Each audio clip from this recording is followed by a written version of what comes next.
Good morning, good afternoon, and good evening, wherever in the world you may be tuning in from. Welcome to the Alliance for Science Live. I'm your host, Chris Knight, coming to you from Cornell University in Ithaca, New York, in the United States. The Alliance for Science is based at the Department of Global Development in the College of Agriculture and Life Sciences at Cornell University. Today, we'll be spending the hour discussing some of the grand challenges that farmers will be facing across the world in coming years. We'll talk about the hopes and expectations for a new governmental administration that's coming to the United States as President-elect Joe Biden is going to pick up the story of global development where it's been left off by the previous administration with all the good, the bad, and the ugly. At the Alliance for Science, we're concerned particularly about smallholder farmers and global food security, giving farmers access to the technologies they want and need to use to increase their yields and environmental sustainability.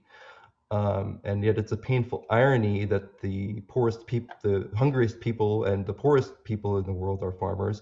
According to the World Health Organization, global hunger was on the rise prior to the emergence of COVID-19. Almost 700 million people went hungry in 2019, and the pandemic is estimated to push an additional 130 million people into food insecurity. That's almost 1 billion people. And then currently 3 billion people worldwide cannot afford a healthy diet. In sub-Saharan Africa and Southern Asia, this is true for 57% of the population. 57% of the population. And while on the production and the marketing side, the Food and Agriculture Organization found that COVID-19 pandemic is substantially affecting market access for smallholder producers.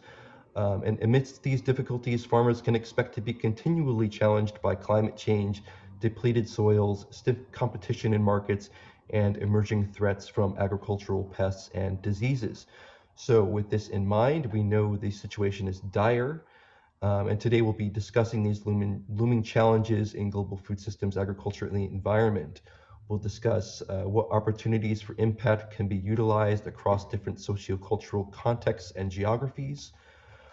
Will the rich countries in the world be able to realize an inclusive development paradigm that reduces poverty for men, women, boys, and girls from the Sahel to South Asia to Central and South America? Will smallholder farmers be given the tools they need to sustainably manage their land, produce enough food for people to eat, and be able to sell at a high enough price to make a profit? And to interrogate these ideas, we're joined by a few guests. We couldn't have Jime Adum on the line today, but we're going to hope to have him back a different time on AFS Live. Arif Hossain will be joining us from Bangladesh. He's the executive director of Farming Future Bangladesh, a communications and community engagement initiative that works to improve access to agricultural innovations to ensure sustainable food security. He holds a postgraduate degree in international relations from the University of Dhaka and is a 2015 Alliance for Science Global Leadership Fellow. And we also have Colin Christensen. He's the Global Policy Director of the One Acre Fund. They're a Washington, D.C. based nonprofit that provides financing and training to 1 million smallholder farmers in 6 countries in Eastern and Southern Africa. So first, I'd like to thank Colin for joining us and joining us on time. Arif will be joining us shortly. And I'd like to let all of you know that if you have questions or comments, you can put those in the chat or in the Q&A, and we'll try to address those questions during the program. We want this to be a conversation where we can all learn from each other's experience and ideas. So thank you so much for joining me on the program, Colin. Are you there with us? Yeah, thank you so much for having us, Chris. So I'd first like to talk about if you could introduce yourself and the One Acre Fund to our audience. I think a lot of the people who are watching are familiar with smallholder farmer issues and some of the things you're working on, but they might not know your organization or what you've been involved in. Yeah, thank you. So One Acre Fund, as you mentioned, we work in Eastern Southern Africa. We serve over 1 million smallholder farmers. We're an agricultural service provider to smallholder farmers. We're a nonprofit, so we're mission driven to improve the livelihoods of those farmers. But we work like a business, and we provide a sort of a complete service bundle to address the sort of key constraints that the farming populations we serve face. So the typical farmer we serve, she tends to be a woman. More than 60% of our farmers are women. And she only has an acre or so of land to farm. In some countries like Burundi or Rwanda, that can go down to less than half an acre of land. So not a lot of land to work with. She relies on the rain for her harvest. She doesn't have enough money to buy irrigation equipment. And she is going to primarily grow staples to feed her family. And her family will often face what's called a hunger season, where they can't even grow enough food to eat, let alone to sell, between growing seasons. And so, our mission is really to try to deal with the key constraints that she faces that lead to this reality. So the first of these constraints is she doesn't have cash at planting to buy the right inputs, the right fertilizer, or the right hybrid seed to maximize her harvest. And so we provide those inputs on credit to her. Even if she did have the cash, she lives in a very rural area and she doesn't have access to those quality inputs. And so we actually distribute the inputs effectively to her doorstep. And so distribution and access is another key part, as well as financing, to what we're able to provide. We also provide training to maximize the return on the investment of those inputs. As I think anyone on this call knows, it's not enough to just apply fertilizer or get the right seed. You have to use it right. So we teach microdosing of fertilizer to make sure that none of it is wasted, and we really can maximize its return. Or we teach simple practices like row planting. And we actually have a network of almost 7,000 full-time field officers that live in rural communities, that are from those rural communities, that are actually critical to our whole model. They're the ones that sign up our farmers for our financing package. They're the ones that lead the distribution, and they give weekly trainings to the farmers we serve. And we also do work, the last part of the model is we also do work around market facilitation. A lot of it is actually around just teaching good storage practices, and we actually provide storage equipment as part of our bundle to make sure that farmers can sell, either hold on to their food to eat or sell it when market prices rise. And so I think it's that complete package that we're able to provide that allows us allows the farmers we serve to basically grow their own way out of poverty. And through just solving these key constraints, the farmers we serve can increase their incomes by upwards of 50% after they pay back the loan. And we get 98, 99% repayment on our loans. So that's the model. And I think for us, our mission is to serve as many of the smallholders, across Africa we can, but we see 55 million that face similar constraints, and it's difficult to serve all of them. So I'm very glad we're talking today and thinking about how, especially the new Biden administration, which is potentially going to have a strengthened Senate majority, can help to solve these constraints. So thank you. Right. So I think a lot of us were watching the Georgia runoff elections until late last night, trying to figure out what was going to happen. And I'm wondering, your organization has recently moved into a space where you're trying to influence people in Washington to think more about the priorities that smallholder farmers are having. And so I'm curious, how is that conversation going? And what are you trying to impart on some of these people who are making these decisions about, how to spend USAID's $20 billion budget, that kind of thing? Yeah, I mean, it's a great question. And actually, you'd mentioned we're not actually DC based. I'm the only employee in DC. We're based in the field. We actually have been supported by USAID in the past. And I think the Feed the Future program that USAID has been leading for the last 5 or 6 years has actually done a great job in helping to solve some of these same constraints. And it's actually USAID money that helped us expand into, let's say, Uganda and Malawi. I think, though, one of the things to think about now is it's not enough to just think about food security on its own. I think you also have to consider how to build the resilience of these smallholders as what is already a precarious existence becomes more difficult because of climate change. And I think that Feed the Future has done, great work in helping, working with partners like us to solve the food security challenge. But I think as the Biden administration, after COVID, climate change is going to be their big focus.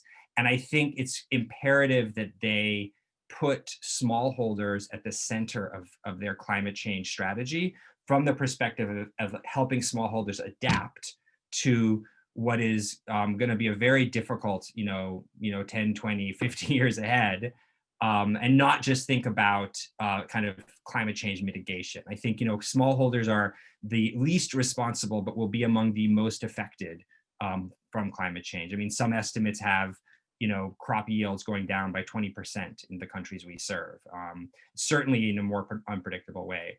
So I think it's really imperative that the Biden administration prioritizes smallholders in a new way, and USAID is part of that.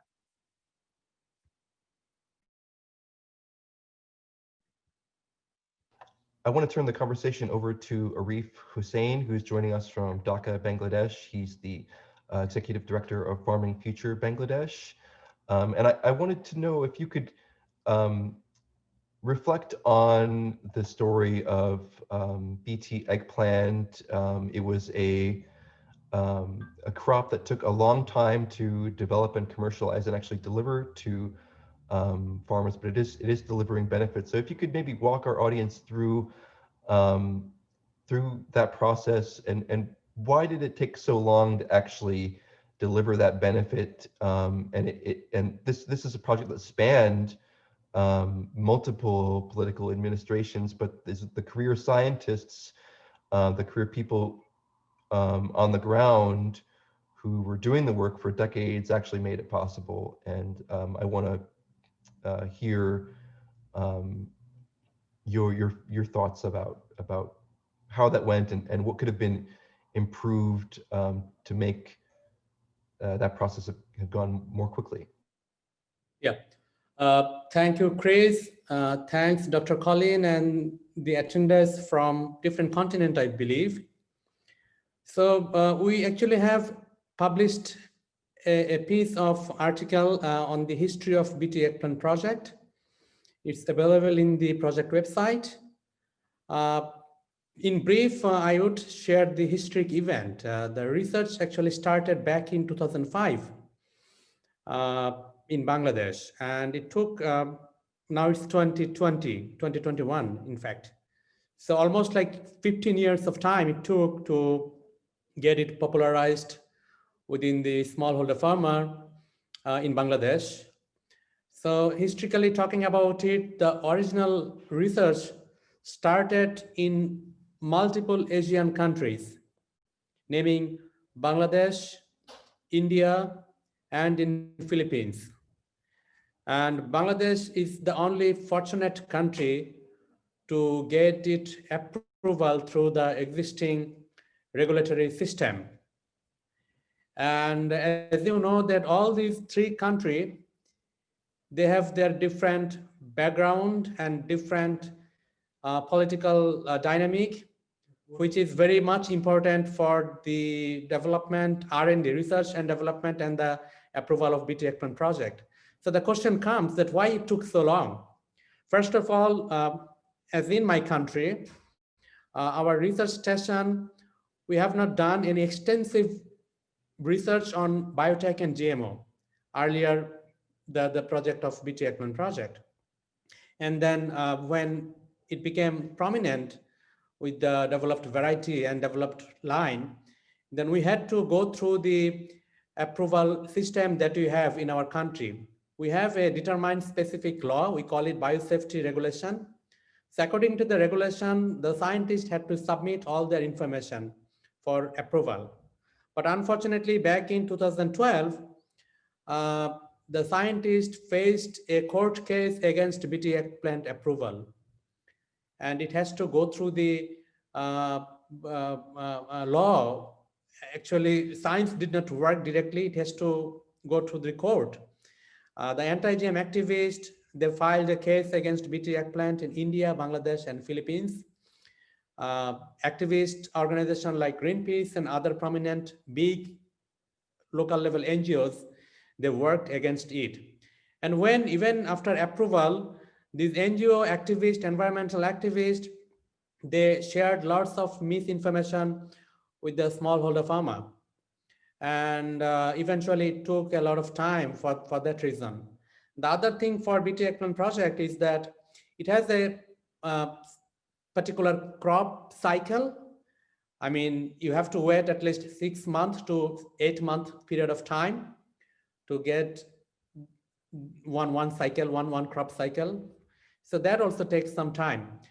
So I think, as you mentioned earlier, that there are different political people and political leaders who were involved in this whole procedure, which is to some extent a fortunate scenario for most of the developing countries. If you have strong political will, you get things done quickly. But in case of biotech and GMO, or in case of any other science, it should be based on science, not based on political will. For example, India, they released BT cotton, they got it approved. And from a cotton importing country, they are one of the largest exporter now. But when they raised the question about BT eggplant, when they raised the question about genetically engineered mustard, then it became very complicated. So they have a bystandard for different crop. So it's very complicated. And for unlike any other crop, all these crops have multiple parties involved in the scenario. For example, in lab, we have scientists. We got the technical support from different donors. Then when it's approved, we have the regulatory committee who are not directly involved with the R&D, with the research and development. So they have their own different timeline. When it's released, then we have the farmer who does not have any idea of this new trait and new crop. So that is new, that was new for them. When it came to the consumers, even for them, it was a new crop. So all these different parties involved in this whole, like game and pack, they were much lucky to get it approved in Bangladesh. In case of India and Philippines, the political will and the activists, they were very strong and they could not get it approved. So I think for biotech and GMO and other regulatory approval system that you have, it's very country specific. It's very crop specific. We don't have any universal standard. For example, if you get BT eggplant approved in Bangladesh, you have done all the research, you have done all the study, and you have a regulatory system which is compliant with the Cartagena Protocol. So why you need the same thing to be regulated in India? Why you need the same thing to be regulated in Philippines or in other countries of the world? That's the question. I mean, in 2021, if we are willing to take a vaccine approved in US, approved in India, we don't raise any question. In case of food, why we raise so many questions? That confuses people, because once one thing is regulated, that follows all the standards and protocol, and that should be regulated in across other different continents.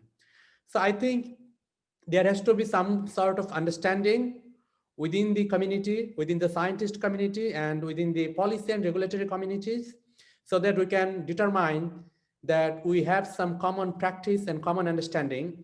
And once we get one crop regulated in one country, that should be regulated in other countries as well, if it contains similar kind of, like traits and characteristics.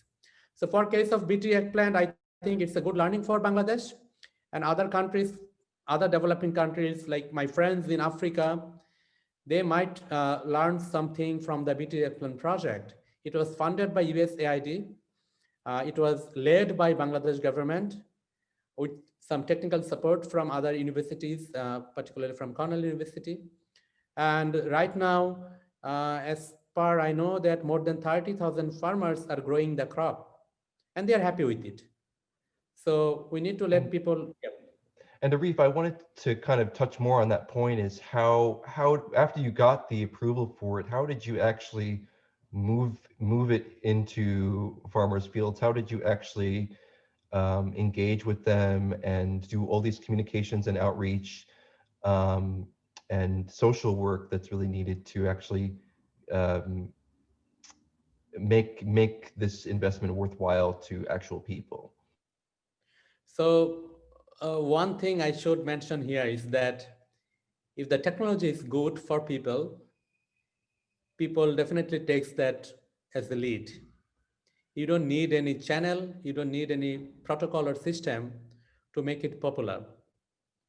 And in case of BT Eggplant, we have an extension system in Bangladesh. More than 35 to 40,000 official from government, from private sector, from different NGOs, they work in the extension system. So they kind of spread the seed and seedling with smallholder farmer. We also had some support from the research institute who provided the seed to smallholder farmer. That's how it initially started. And now BT brinjal and BT eggplant is an inbreed variety, meaning that farmers actually can save the seed, can multiply it, and can share it with their neighboring farmer. So they are also kind of like working as an extension people to disseminate and spread the technology with smallholder farmer.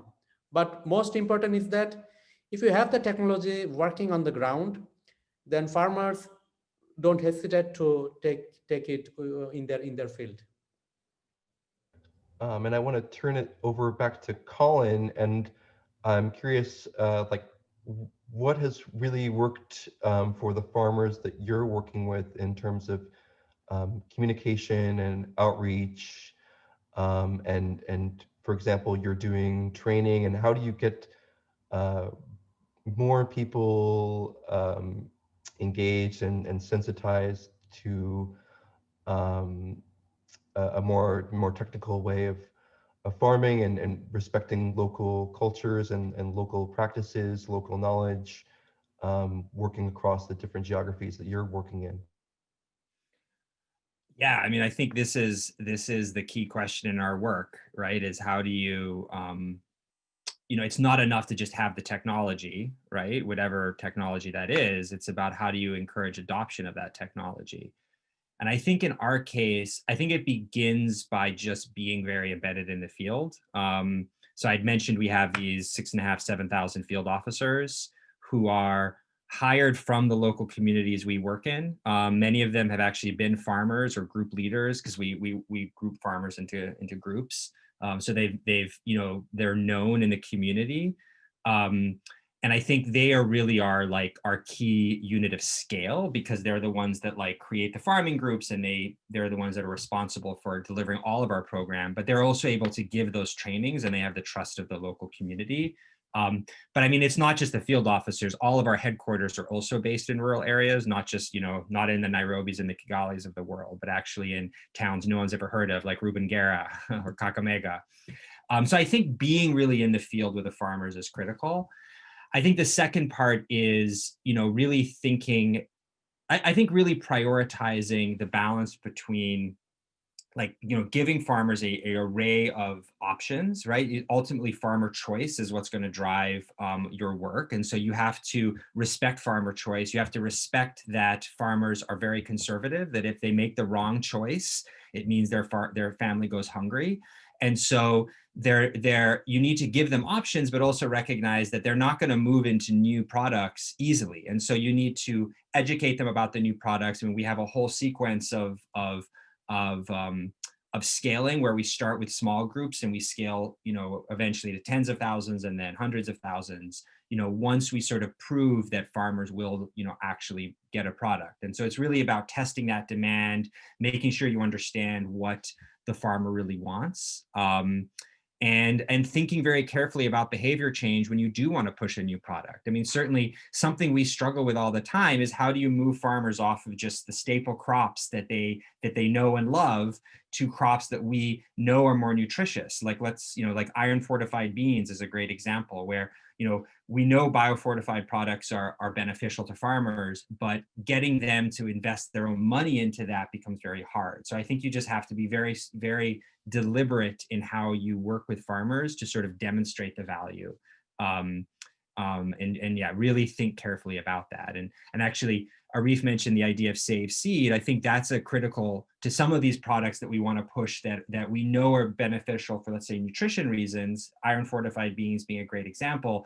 We need to just build out a much more robust seed supply so that farmers can just be saving that and moving it to their neighbors, because we know they're not actually going to invest their own money in that. So I think you just have to think about all those dynamics. I don't know if that answers the question.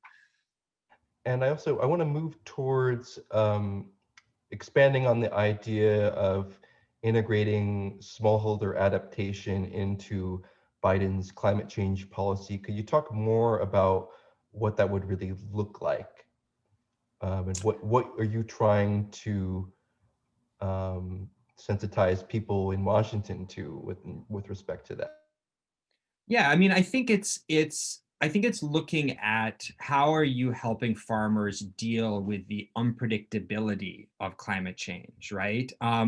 Certainly a lot of that is just the work we're all doing. I mean, Arif, all the work, Arif, you're doing, pushing out what you're doing is critical. But I think it's also important to think about some of the ecosystem challenges. So part of that is looking at risk mitigation. So one of the big things that we've struggled with over the years is how to really make crop insurance effective. So less than 3% of smallholders across Africa have access to crop insurance. But we know in the US that the crop insurance market in the US exists because of government support. I think it's 67% or 63% of subsidies in the US are actually paid for by the US government through the Farm Bill.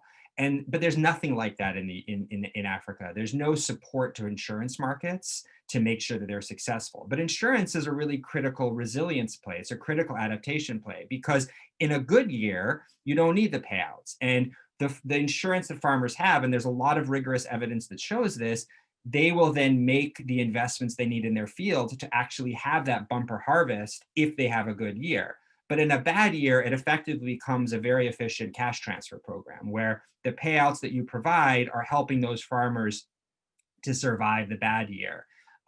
Because of that extra unpredictability, the crop insurance then becomes really critical. So certainly something the Biden administration can do if they reinvest in this work is, thinking about how to support those crop insurance markets. Another idea is how are you just helping farmers increase their income in addition to their food security? So something we have had a lot of success with is on-farm agroforestry. So not reforestation, but like afforestation on farmer fields. And farmers can use those trees for a number of things, but they basically grow into assets that the farmer has that they can sell when they have a shock for the family, right? Whether it's a bad harvest or a medical shock, and we expect those shocks to increase.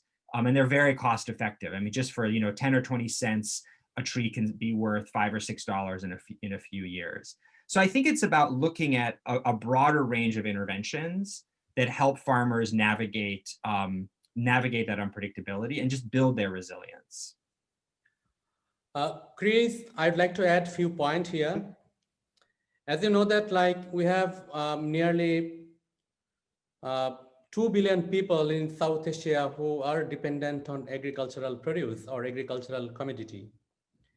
And climate change will have significant drastic impact in agriculture. As in a recent study from IFPRI, we got to know that by 2050, the total agricultural produce will shrink as much as 50%, so that someone literally need to grow food. And on the other hand, we we are having this like population growth in South Asian region. So with the threat overwhelming the climate change, it will definitely shrink the production of staple crop, particularly rice, wheat, and corn. So I mean, we have a fear mongering around the expert. Even today, I had a program where I was talking with people about it. That what long-term plan we have to the resilience of climate change. Uh, will only technology make it uh, uh, beneficial for farmer, or what adoption plan we actually have? So these are the like thing that people are talking about it. And other than that, like for the agricultural produce, nutrition is a key component that has been talked much in recent time. Particularly, we are capable of growing food now, and we need to add value to our food, meaning that whether we can ensure micronutrient in our food chain, particularly in Asian countries. Like people only eat rice in Asia. So these are the things that experts are looking into, where we have women participation, where we have youth participation, because in most of the Asian countries, majority of our population are youth. So what level of involvement we have in among youth for agriculture, whether farming is a profitable trade, or whether it's an age-old traditional cultural profession that we are doing for decades and for centuries. So these are the questions and these are the issues that has been raised in recent times. And particularly, like climate change and nutrition, this has been talked much in recent times for the COVID. And this pandemic has taught us many things, particularly how we can tackle the challenge, how we are preparing ourselves for future. So I think, as Colin mentioned, that climate change and the climate adaptability and support from, like expert and support from other communities, other countries will definitely be meaningful for the South Asian countries.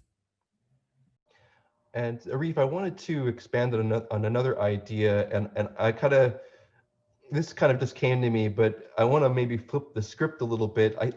I think um, I think of Bangladesh and the BT Brinjal story as a story where Bangladesh is really leading and leading ahead of a lot of other countries. And I even think that the so for Bangladesh to have approved and released a public interest GMO vegetable, um, it's something that even the U.S. is kind of lagging behind in that respect. And so I'm wondering, we're talking a little bit about a new American administration, but I'm wondering, what's your message to American progressives? What's your message to Americans who are still on the fence about new plant breeding technologies?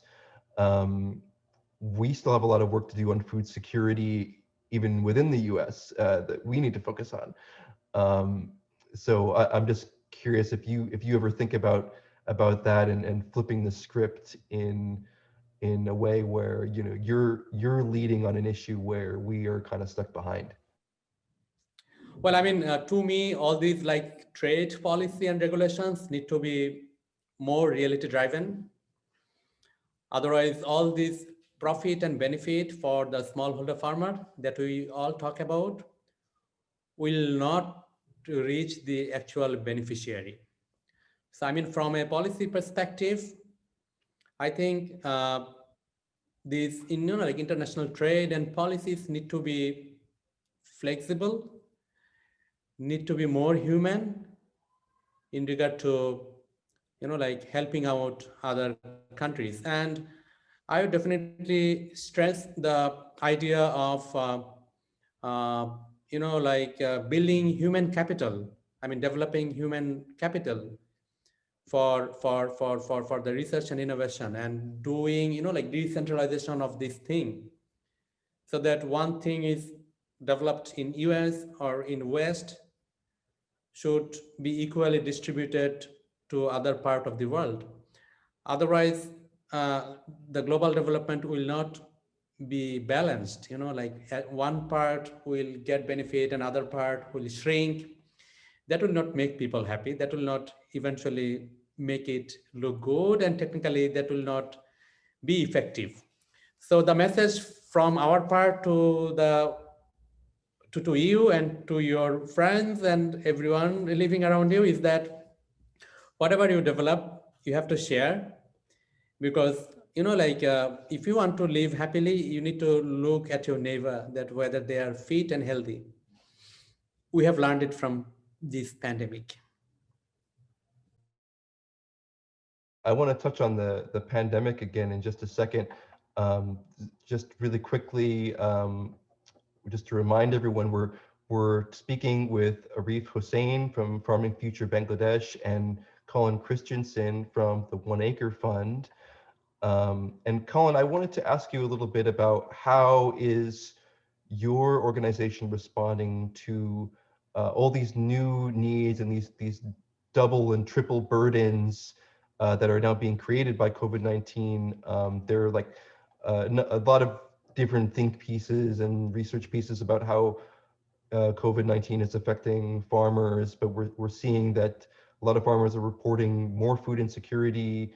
They're planting lesser amounts, so they're planting on a lesser acreage. They're having trouble getting access to markets. So all of these areas that you're working in are being directly impacted by COVID-19. What are the gaps that you're seeing with the people you're working with, and how do we fill them? Yeah, it's been a tough year for everyone, especially the populations we serve. And we've definitely seen a lot of disruption to our populations. I think especially in the early days, there was a lot of disruption to markets. And so the farmers we serve couldn't sell as much. And we definitely see signs that they are more economically stressed. It's definitely increased our cost to serve, partly because, when farmers' household revenue is affected, that obviously affects their ability to repay us. So, we've navigated it fine, but we've noticed that stress. I think we've been lucky that in the areas we work, harvests have actually been fairly strong this year. Which actually the bigger threat than even COVID was locusts. If anyone followed the East African locust threat, again, we were very lucky that they missed the areas we serve. So I think that in some sense, we have dodged a bullet in our specific geographic areas. I do think that it certainly first forced us to adapt in ways that we'll have to continue. A good example of that is we've had to adopt a lot more technology than we have in the past. In particular, we've pushed much more cell phone, like USSD, which is like kind of the dumb phone technology, much more of that on things like repayment and enrollment. And that's helped. That certainly helped because our field officers couldn't get out to the field as much because of social distancing restrictions. And honestly, I think some of those changes we're going to just keep because they end up just being more cost effective anyway. But I actually think the bigger lesson from COVID is just, I think it just demonstrates the value of these sort of hybrid models of serving smallholders, right? That we are a market-based solution, right? I mean, farmers are paying market price for services, but the subsidy we get from public funds, from donors, allows us to give them a high level of support. And I think that, you look at what we do in the US, like there was a report I read on Sunday that the US paid 40% of farmer incomes in the US were covered by the government last year. Now that was partly unique to some of the tariff-related support that the Trump administration gave, but I think it shows how farming is just difficult anywhere, and the government in rich countries is willing to step in and cover that deficit for farmers. And you don't see the ability to do that in the countries we serve because governments are more cash strapped. So I think what COVID shows is that, the kind of shocks that these farmers face, you need hybrid models, these sort of public-private partnerships that sort of leverage the ability of farmers to grow their own way out of poverty when things are good, but helps give them the support, just like we give in Europe or in the US, that gives them that extra support to help through the bad years. Those hybrid models are critical. And it's COVID now. Climate change is going to bring plenty of new crises coming forward. So I just think for us, the big takeaway is that, you know, we need to give smallholders in Africa or in Asia that, you know, that Arif works with, give them the same supports that we give farmers in Europe or in the US. Great, thank you so much for that, Colin. Once again, we're with Colin Christensen from the One Acre Fund and Arif Hossain from Farming Future Bangladesh. We're on Zoom and we're on Facebook, so if you have any questions or comments, please put those in the chat and we can address those questions live. And we'll keep going here for a couple more minutes. And I have a question for both of you, is maybe a crystal ball question. What new technologies or new interventions or new ideas are really exciting you the most in the spaces that we're working in? Maybe Colin, we'll start with you.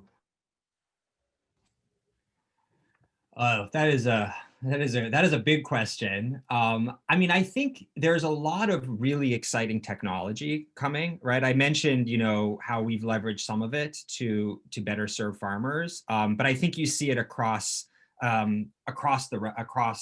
all of our work. I mean, when I think technology here, more like digital technology, let's call it that. And so certainly the ability to get information to farmers, you know, is improved now. Like, so one of the things we focus on is optimized agronomy. So we work a lot with PAD, which is a really cool organization that helps use cell phone technology to give more targeted fertilizer and seed recommendations to farmers. So, you know, that's really exciting. Or I mentioned crop insurance, because we provide an element of insurance to our farmers, and there's a lot of interesting satellite technology coming that helps with indexed products that help, you know, calculate payouts across wide areas that are going to improve the efficiency of that. So I think there's a lot of exciting digital technology. The challenge is making that actually relevant to the choices that farmers are making. And I think there's as many questions as I think there are answers. So I mentioned optimized agronomy. It's one thing to be able to give targeted recommendations, but how are you actually creating the supply chain to then give targeted fertilizers or seeds to very specific farmers? It's very difficult when you're talking at scale. Or I mentioned the satellite technology. There's a lot of promise about being able to calculate more accurate payouts, but we have not yet seen it actually lead to products that actually work for smallholders. So I think that, to me, what I'm excited to look in the next 5 years or so is how all this promise around digital technology can actually be translated to on-the-ground reality, and then be part of trying to draw the circle on that. Arif, your thoughts on new technologies and new ideas that are inspiring you, that you want to see for your community? For my community, I would rely on evidence-based innovation. That will be the change maker for future. We need more mechanized farming, as we are regularly losing, farm labor. We need other facility, like technically sound facility for irrigation, high yielding crop variety, like climate smart adaptive variety. And we need to train the new generation farmer, because all these, like older generation farmer, they are paving the way for the new generation farmer who are technically sound, who can adopt the satellite, who can adopt, like any new variety developed through CRISPR, developed through the tool of biotech and GMO. And we need a supportive environment where we have an enabling environment for policy and regulation, for, like a regional trade benefit. And we need connectivity of farmer, of consumers, and of the traders and unions together to make it effectively beneficial to decline poverty, to reduce the number of malnourished children. We have around like 4 million children every year. That the number is growing gradually, and in this pandemic we have seen it. The number is growing drastically. So we need to find the solutions what has evidence and what is the proof that those are effectively working on the ground, which are, like culturally and contextually appropriate for the third world country, for the developing country, and what farmers can easily adopt and can apply in their field and in their farm to grow more food, to grow quality food, so that they can provide healthier and safer food, and can also, like earn more, so that in coming days, with the living expense increasing, they can survive in a better way with their family, with their neighbor around them. Yeah. Okay, thank you so much, Arif. We're winding down towards the end of this program as we near the end of the hour, and I would like to hear kind of one last thought about this idea of direct financing to farmers and the importance of that, Colin. There's a lot of money put into, of course, developing new technologies and navigating government bureaucracy, these 20-year propositions, and it's expensive. But what can really be done by just giving people the cash that they need to get the technology and the inputs that are already on the shelf? And how does that really motivate your work with the One Acre Fund? What can we learn from that? Yeah, I mean, I think I think our work shows that, smallholder farmers are a very reliable investment. That, the fact that we're able to get 98, 99% repayment, and actually in some of the poorer countries we work, like Burundi, that's even approaches 100% sometimes, I think demonstrates that if farmers see the value in an investment, that they will make it, and they will be very reliable partners in that. So I think, that's the first thing, is that I think if you get the financing right, you can really rely on smallholders as partners. I think there's a separate question, though, is that there are some productive assets that you can have that financing relationship with smallholders on, and I think, and see it as something where you can get reliable repayment. But I think there's also a bucket of interventions that you do need to subsidize, right? That it's not, especially because of the kind of moral responsibility to support the population, it's not everything can be something farmers will pay for. And I think there's a lot of questions around, let's say, nutrition, right? Like, as we try to push out more nutritious products, we know farmers will pay for staple crops. But when you think about more nutritious products, I think there's a question of at what point is there's just a public good there that needs to be subsidized. I've talked about crop insurance as another great example, right? Where, there's not a country in the world where you have a crop insurance market that functions effectively without government support. So I think thinking smartly about where government subsidy is necessary to sort of catalyze a market or push a public good like nutrition, and where can you just, work in a more sustainable way, relying on market forces and farmers, farmers' reliability to, like I said earlier, to grow their own way to food security. So I think it's about finding that balance. Well, thank you so much, Colin and Arif. Colin Christensen is the Global Policy Director for the One Acre Fund. He's based in DC. They provide financing to more than 1 million farmers in Southern and Eastern Africa. And Arif Hossain is the Executive Director of Farming Future Bangladesh. They're a communications and farmer advocacy organization based in Bangladesh. So I want to thank both of you for all of your time and your thoughts today. We had a vibrant discussion around centering the needs of farmers in global development programs and realizing that improving the lives of farmers is the key to global poverty reduction and making everyone's lives healthy and productive. So thank you so much, and I hope we can continue this conversation. If you are new to the Alliance for Science, you can follow us on Facebook, Science Ally, and we'll be doing more of these interesting discussions in the next coming weeks. So stay tuned for that. If you have a story idea, you can email me at ck536@cornell.edu, or you can contact the Alliance for Science through our website. It's allianceforscience.cornell.edu. So thank you so much for your time, Colin and Arif, and we'll see you next time. Thanks so much for having us. Yeah, thank you for having us. And it's an honor for me and for my organization to be here with you and with the global community. Thank you.